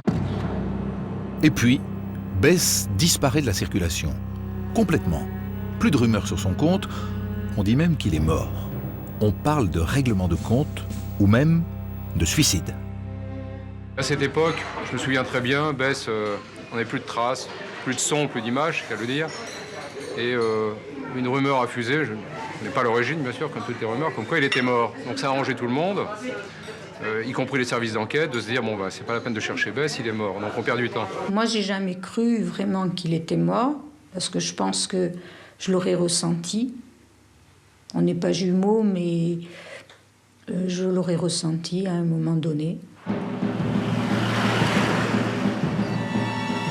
Le silence de François Bess est extrêmement long puisqu'on n'entend plus parler de lui pendant 10 ans. Jusqu'en décembre 1993, à Damazan, petite commune du Lot-et-Garonne. Vers 20h, au cours d'un contrôle de routine, des gendarmes interceptent une voiture dans une rue du village. Dans la voiture, il y a un couple qui, soudain, avec un sang-froid incroyable, désarme les gendarmes et leur intime l'ordre de se coucher par terre. C'était pas violent, mais c'était déterminé. Voilà, c'est la détermination de ce couple qui nous a fait penser quand même que nous étions en présence de gens qui n'étaient pas des délinquants primaires, parce que désarmer des gendarmes comme ça a été fait, les coucher sur la route, c'est pas donné à tout couple, quoi. Le couple disparaît. Mais avant de partir, pour éliminer toute trace de contrôle dans le véhicule de gendarmerie, l'homme détruit l'ordinateur portable des gendarmes. Trop tard, le numéro de permis a été archivé, il va parler, c'est celui d'un jeune Charentais très proche d'un certain François Bess. Cette personne-là nous est donnée par les services de police comme étant un proche de François Bess. Et c'est la première fois que dans le dossier, au bout de une quarantaine d'heures d'enquête, nous avons le nom de François Bess qui nous apparaît, tout en sachant pour nous que François Bess a disparu et ne peut pas, a priori, être l'auteur des faits. 1 mois après cette agression, la mère de François Bess meurt, à Cognac. Si Bess est dans la région, les enquêteurs sont convaincus qu'il viendra au cimetière. Il n'est pas venu. Mais étrangement, voilà que la Banque populaire de Cognac est braquée à 2 reprises en quelques mois. Et ensuite, le supermarché du coin. Mais là, c'est un échec. Le braqueur, on ne sait pas si c'est Bess, prend la fuite sans aucun butin. 1 mois plus tard, toujours dans la région de Cognac, les enquêteurs interpellent un jeune voyou. Ils leur balancent l'adresse d'une planque où Bess se cacherait à Angoulême. Les policiers questionnent les voisins. Un certain Jacques habite là. On n'aurait pas dit un bandit. Hein. Parce que moi, quand je l'ai connu, il avait une casquette de marin. Il était toujours habillé avec un petit blouson, toujours rasé, un petit sac à main, un petit sac de marin-pêcheur. Il arrivait, il venait faire ses courses. Il allait faire ses courses le matin de bonne heure. Et c'est comme ça que je le voyais tous les matins quand j'allais chercher mon pain. On se disait bonjour en passant. Jamais un mot plus haut que l'autre, toujours poli. La maison est vide. Mais chez ce Jacques aux allures de marin-pêcheur inoffensif, les policiers trouvent des armes, des faux papiers et une empreinte digitale. Une empreinte qui se trouve être celle de François Bess. Le gangster est donc bien vivant et il est de retour sur ses terres. Indice très intéressant. Dans sa maison, on a aussi trouvé des échographies de femmes enceintes. Tiens. On surveille ses proches et on regarde les allées et venues. L'avantage de Bess, on va le dire à ce moment-là, et on le comprend, c'est un garçon fidèle. Bon, il a gardé sa femme, il a gardé ses contacts. Pour nous, c'est quand même un énorme avantage. Et on s'aperçoit que la façon de vivre de ces gens trahit qui sont en relation avec lui. Donc, c'est qu'il est là, c'est qu'il est au contact. Moi, j'ai toujours été en permanence suivie. En permanence. Disons que si moi, je suis le plus gros danger pour lui, à cette époque-là, c'est moi. C'est-à-dire que si moi, il me contacte, c'est la fin pour lui. Et il le sait très bien, et moi aussi. Donc il n'y a pas du tout de contact. Mais la faiblesse de François Bess, ça n'est pas sa sœur. Cherchez la femme. 2 mois après la découverte de la planque d'Angoulême, une jeune femme sur le point d'accoucher se présente sous un faux nom à la maternité de Carcassonne. Dans la chambre 19, une petite fille vient au monde le 1er mai 1994 vers 2h du matin. Et en milieu de matinée le lendemain, la maman et l'enfant ont déjà disparu. Les policiers font tout de suite la connexion. François Bess est papa et il va devoir mener de front sa vie de truand et de père de famille. Ce qui est un vrai bouleversement. Ça l'a beaucoup perturbé et c'est Ses protections habituelles, c'est les assurances qu'il prenait dans chaque déplacement, il les a un peu oubliées. Évidemment, est arrivé ce qui devait arriver. D'autant que Bess n'est plus aussi bien entouré qu'avant. Son nouvel acolyte, Stéphane, est un bleu. Et il va commettre une grossière erreur. Depuis sa planque, il passe un coup de fil à sa maman. Les enquêteurs sont sur la ligne, il est localisé et il est placé à son tour sur écoute. Au fil du temps, François part. Ils partent pour l'Espagne. Et là, nous, on a des retours. Ils font du braquage. Et tous les 2-3 jours, on a des remontées de renseignements. Et à partir de là, au fur et à mesure, des dizaines de téléphones sont sur écoute en France et en Espagne. Et c'est de Cognac que vient la piste décisive.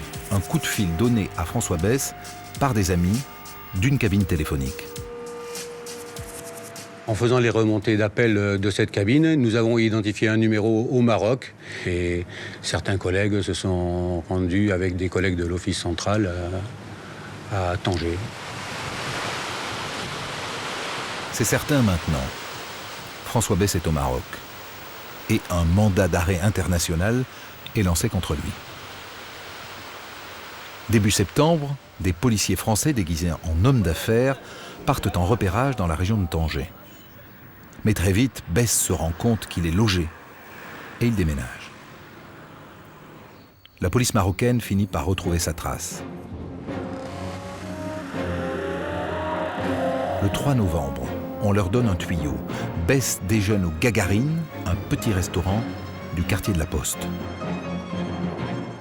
Les policiers sont entrés comme des clients du restaurant. Donc ils se sont jetés sur lui comme des fauves. Attablé au fond du restaurant, François Bess, qui se faisait appeler Jamel Nordine et qui n'oppose pas de résistance. Il n'est même pas armé. Plus tard, chez lui, les policiers marocains arrêtent sa compagne avec son bébé. Et là, ils mettent la main sur sa panoplie de gangsters professionnels. On a trouvé une somme importante d'argent en devises et en dirhams, des faux passeports, un pistolet automatique, 9 mm, je crois, c'est Smith, et un col P38, Smith & Wesson calibre 38, et des balles. Il y en avait 13 balles de 9 mm, 12 balles de 38 mm. François Bess est incarcéré à la prison de Tanger. À cause de sa légende de roi de l'évasion, il est évidemment placé à l'isolement. Il fait alors des confidences à son avocat marocain. Il voudrait changer de vie et s'intéresserait à la religion. Bon, je lui ai dit que maintenant, il faut se repentir. Et lui, il m'a proposé, il m'a dit alors, je veux savoir, je veux connaître l'islam et tout ça. On a commencé à discuter. C'est pour cela qu'on s'est présenté au procureur général que Bess entend se reconvertir à l'islam. François Bess voudrait donc se convertir à l'islam. Et si c'était une nouvelle ruse, juste une manière d'attendrir les Marocains? Les prémices, disons, de sa 7e évasion. En droit musulman, quelqu'un qui s'affirme musulman, on est obligé de le croire. C'est-à-dire, le gars, il se proclame. Donc, est-ce qu'il le fait par intérêt? Ce serait faire un procès d'intention. Pour moi, cette affaire de reconversion à l'islam, je ne crois pas. Je crois qu'il l'a fait exprès pour essayer de gagner la confiance des gardiens de prison pour préparer une nouvelle évasion. Moi, personnellement, j'ai vu qu'il est sincère, qu'effectivement, il veut changer sa vie. Parce qu'on a des discussions très intimes. Et effectivement, il veut arrêter tout ça. Il veut créer un environnement de bonheur autour de lui. Ce qui est sûr, c'est que tant qu'à être en prison, François Bess préfère rester au Maroc plutôt que de retourner en France. C'est ce qu'il explique au juge lorsqu'il comparaît avec sa compagne et leur bébé devant le tribunal de Tanger. Ce jour-là, Bess languit, Bess le roi de l'évasion, qui depuis des dizaines d'années n'avait pour visage que des photos d'archives. François Bess redevient un gangster en chair et en os. Il est condamné à 7 ans de prison pour association de malfaiteurs et trafic de drogue. Et quelques jours plus tard, à Rabat, il prend 5 ans de plus pour détention d'armes. Mais finalement, son stratagème pour rester au Maroc échoue. 2 mois plus tard, il est gracié par le roi du Maroc pour permettre son extradition. Et le 14 février 1995, il est transféré vers Paris.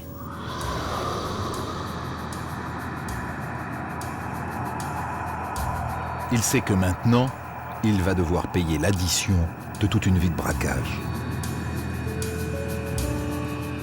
Première étape, Angoulême, automne 96, 1 an et demi après son extradition, le tribunal correctionnel le condamne à 5 ans de prison et sa compagne Marie-Ange écope de 18 mois. Ensuite, la cour d'assises des Charentes, où il comparaît pour 2 braquages et l'agression de 2 gendarmes à Damazan.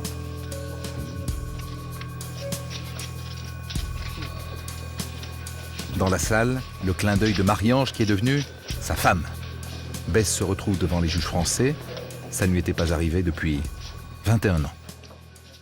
Maître Decaune, est-ce que l'homme que vous avez défendu par 2 fois à Angoulême était différent de celui que vous aviez connu au tout début de votre relation avec lui, 20 ans plus tôt?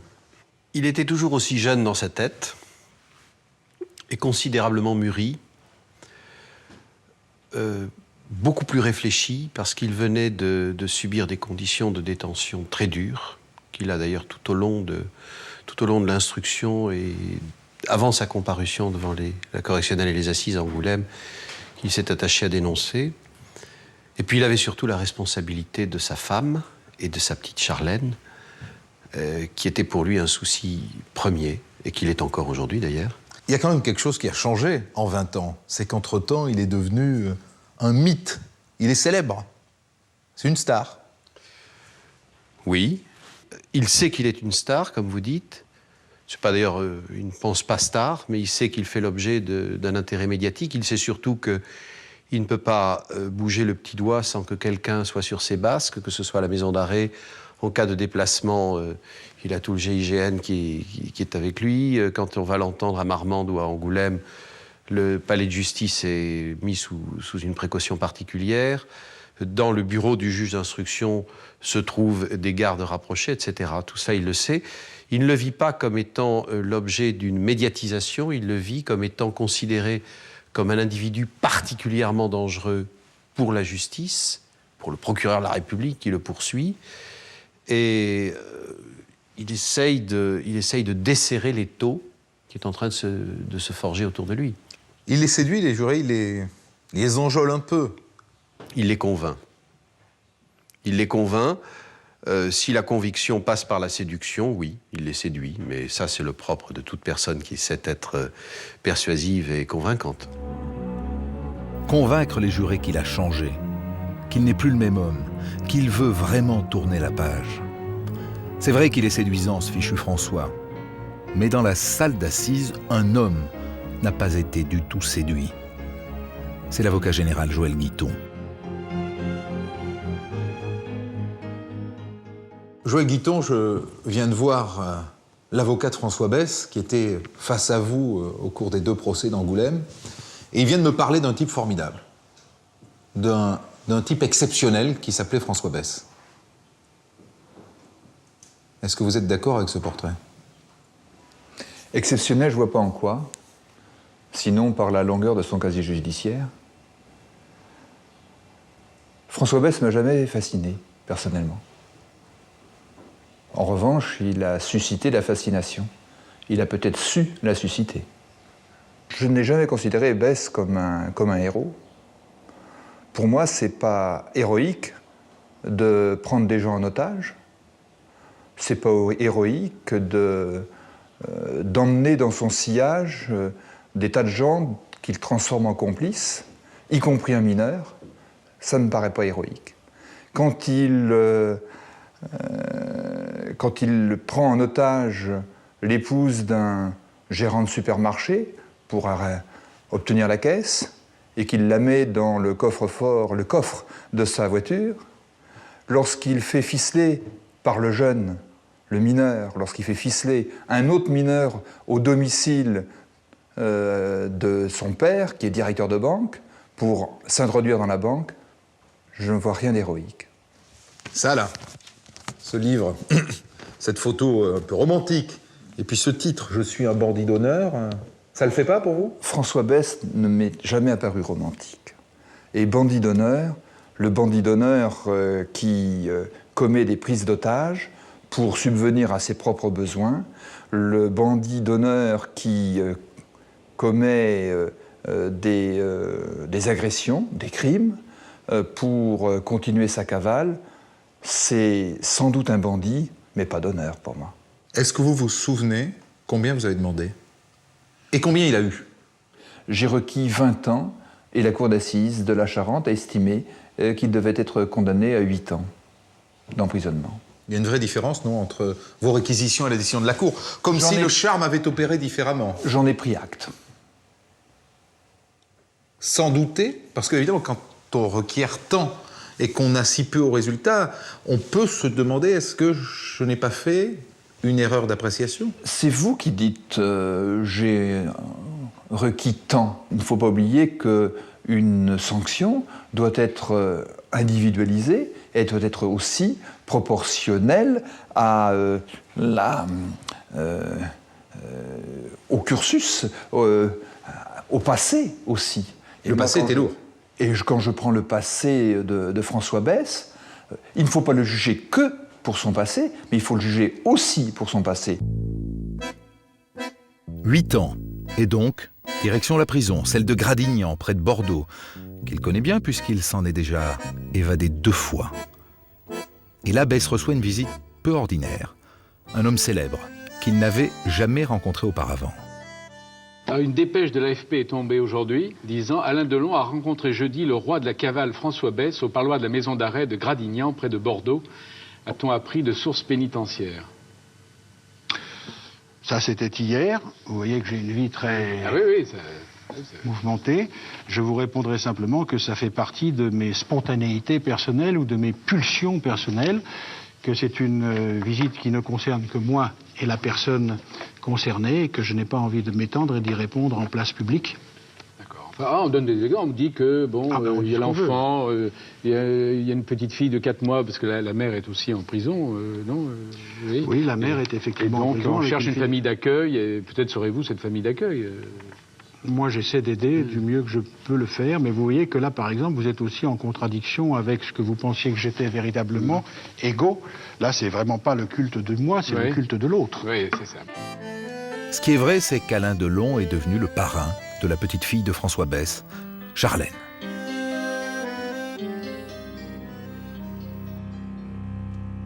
Pour la forme, Besse dépose une première demande de mise en liberté, qui est bien entendu refusée. Il ne supporte plus d'être entre 4 murs. Et on retrouve la plume du combattant des QHS. Il rédige notamment des textes sur l'isolement carcéral infligé comme une torture ou la prison totalitaire, sécuritaire et inhumaine. Le psychiatre de Gradignan relève une aggravation de son état mental. Il était public, de notoriété publique, aussi bien dans l'établissement qu'à l'extérieur, que François Besse était isolé avec un double barodage à sa cellule, qu'il avait des promenades seul. Et donc, effectivement, il risquait de souffrir, comme toutes les personnes dans les mêmes conditions, de cette influence négative, de cet isolement un petit peu sensoriel et de communication avec les autres. Et c'est dans ce cadre-là que j'ai été amené à intervenir. Le psychiatre demande et obtient qu'on améliore un peu ses conditions de détention. Mais voici l'heure d'un nouveau procès. Juin 2002. Devant la cour d'assises de Paris, François Besse doit répondre de hold-up, de prise d'otage et d'évasion, commis pour les plus anciens 30 ans plus tôt. Certains aux côtés de Jacques Messrine.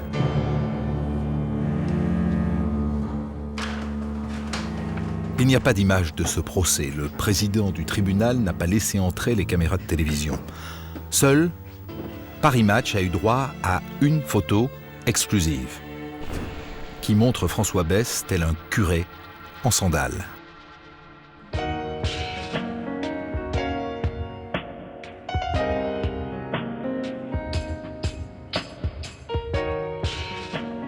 Pour ce premier grand procès, le plus important de sa vie, François Besse a choisi d'être défendu par maître Henri Leclerc. Je voudrais que vous nous racontiez votre première rencontre avec François Besse. Je me souviens vraiment très bien. Je rencontre donc Besse à la maison centrale de Saint-Maur. Et je dois dire que j'ai été impressionné par le personnage que j'ai rencontré. Parce que non seulement j'ai rencontré un personnage qui reconnaissait tous les faits qui lui étaient reprochés, sauf sur certains points, sur lesquels d'ailleurs il sera acquitté, parce que vraiment il n'y était pour rien, et qui avait un regard sur ses actes, sur ce qu'avait été sa vie, et sur la façon dont il projetait son avenir, et sur ce qu'était sa réalité de l'époque, qui était effectivement assez exceptionnel, parce que cela montrait une profondeur de réflexion, un chemin déjà parcouru, qui faisait qu'il ne ressemblait pas à ce que disent la plupart des gens que l'on rencontre en prison. Dès les premières heures des débats, l'avocat général Philippe Bilger est saisi par l'ambiance particulière du procès. Vous aviez au moins deux éléments qui faisaient de ce procès un procès extraordinaire. C'est d'une part l'ancienneté des faits, qui donnait l'impression qu'on allait s'affronter non seulement à des crimes, mais à une véritable histoire, presque à une archéologie des crimes. Et deuxième élément, c'est que l'accusé lui-même était un personnage exceptionnel que j'ai découvert au fil des débats. Dès le premier jour, tout le monde s'est posé la question, est-ce que ce type est un comédien extraordinairement doué qui est en train de rouler tout le monde dans la farine? Donc la question s'est vraiment posée. La cour d'assises ouvre les archives du banditisme. Les cases de Deauville, celui du Rincy, Mesrine. Et elle convoque à la barre les ex-otages de François Besse, qui tentent de les convaincre qu'il n'est plus le même, qu'il a changé. Il s'est levé et au juge, il a dit est-ce que je peux parler? Et il nous a présenté ses excuses. Il t'a demandé pardon? Et il nous a demandé pardon. Pour le mal qu'il avait pu nous faire, quoi.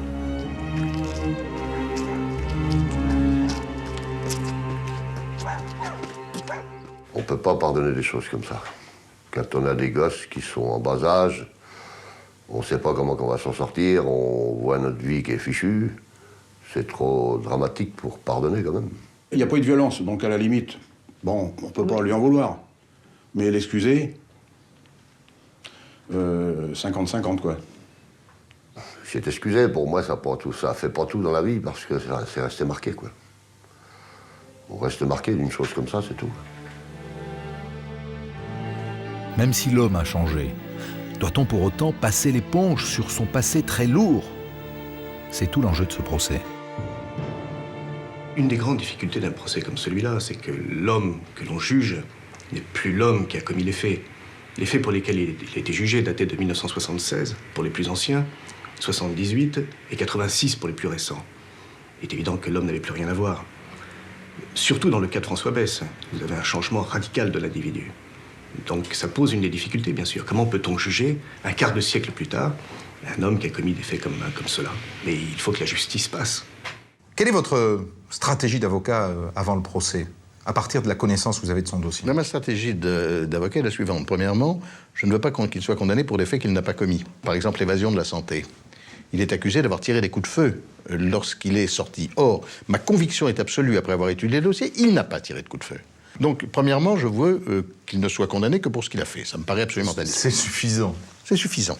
C'est déjà suffisant, c'était énorme. Ouais. Le deuxième point, c'est que je savais très bien que tout reposait sur lui. Est-ce que cet homme allait être capable de dire aux jurés, c'est difficile, de dire aux jurés, dans l'atmosphère d'une cour d'assises, ce qu'il m'avait dit à moi?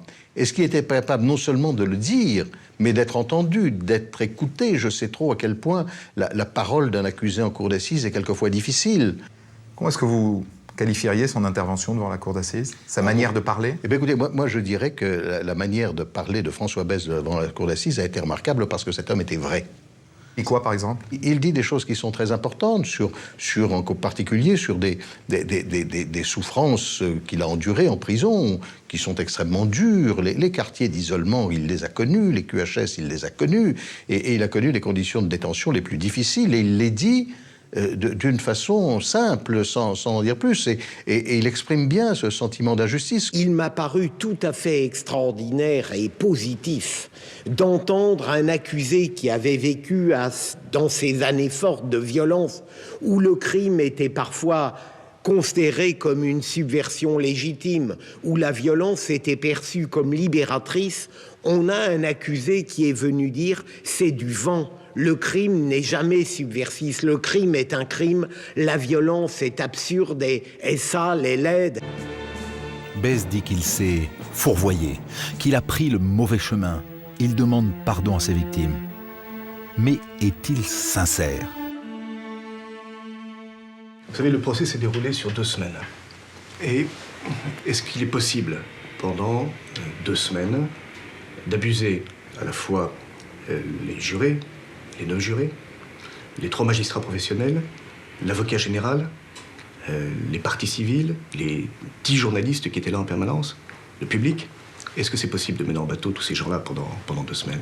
Non, c'est pas possible. Il se passe quelque chose d'unique entre Besse et l'avocat général, au point qu'à la fin, celui-ci ne demande que 13 ans pour des faits qui 30 ans plus tôt lui avaient valu une condamnation à mort. On sentait que les deux accrochaient bien, quoi. Que en d'autres circonstances, en d'autres lieux, ils auraient pu avoir un échange plus, bon, évidemment, plus proche et plus profond. Et Bilger, je me souviens, Bilger a cité André Gide en disant « obtiens-toi » à François Besse. C'était un moment très émouvant, parce que Besse comprenait bien ça. Il y avait entre les deux, ce qui est rarissime, parce qu'en principe, quand même, pour un accusé, il y a le pire ennemi, c'est l'avocat général, c'est lui qui vous met la tête sous l'eau, etc. Et là, c'était pas le cas. Il y avait une émotion quand même, il y avait une ambiance extrêmement particulière avec ça. Qu'est-ce qui se passe entre l'avocat général Bilger et lui? Il y a un truc, là. Écoutez, je crois, moi je suis bien entendu très attentif, parce que je connais bien le caractère redoutable de l'avocat général Bilger. Et mon problème, c'est de savoir si l'avocat général Bilger, lui, va le croire. Et je dis, si l'avocat général Bilger le croit, il peut se passer quelque chose. Or, je suis un peu inquiet, compte tenu de ce que je vois de l'avocat général Bilger, le secouer, poser des questions qui me paraissent un peu dures, un peu sévères. Et ce n'est qu'à la fin que je comprendrai que si l'avocat général Bilger l'a secoué, c'est parce que, comme il l'a dit en commençant son réquisitoire, il a cherché la faille et qu'il ne l'a pas trouvée. Et que, n'ayant pas trouvé la faille, il a donc considéré que cet homme était vrai et qu'il a fait le réquisitoire qu'il a fait. La fin du procès d'un grand truand des années 70 et 80, François Besse, truand aujourd'hui repenti, et c'est ce qui lui a valu sans doute la clémence des jurés. 8 ans de prison, verdict il y a annoncé il y a 1h30. En dépit de la gravité des faits qui lui étaient reprochés, 13 ans, ça n'était pas non plus une sanction totalement ridicule. Si j'avais réclamé moins, j'aurais eu le sentiment que là, je faisais la part trop belle à une sorte d'esthétique du procès et je ne le voulais pas. L'avocat général, les jurés, les juges, tous ont été convaincus que cet homme a changé, que l'Anguille, le roi de l'évasion, le lieutenant de Mesrine, tout ça c'est fini, qu'il mérite, après une très longue erreur de parcours, de vivre bientôt une vie ordinaire, de mari et de père de famille.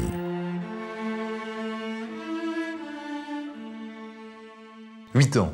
Hein, il a été condamné à 8 ans, ce qui me paraît important, c'est-à-dire que les jurés ont voulu dire on ne veut pas qu'il en fasse plus que ce qu'il a déjà. C'est-à-dire que toutes ces affaires s'intègrent dans les autres affaires. Moyennant quoi, il en a encore beaucoup à faire. Ouais, mais enfin, 8 ans, c'est pas beaucoup compte tenu de ce pourquoi il était jugé. C'est 2 évasions, c'est 4 braquages, le fait qu'il était en récidive. Oui, mais la peine, qu'est-ce que c'est la peine? Qu'est-ce que c'est la peine? C'est une réponse de la société à un homme pour son passé, mais également pour ce qu'il est. Car l'homme qui va faire la peine, qui va être jugé, c'est l'homme d'aujourd'hui, même si l'on juge l'homme d'hier.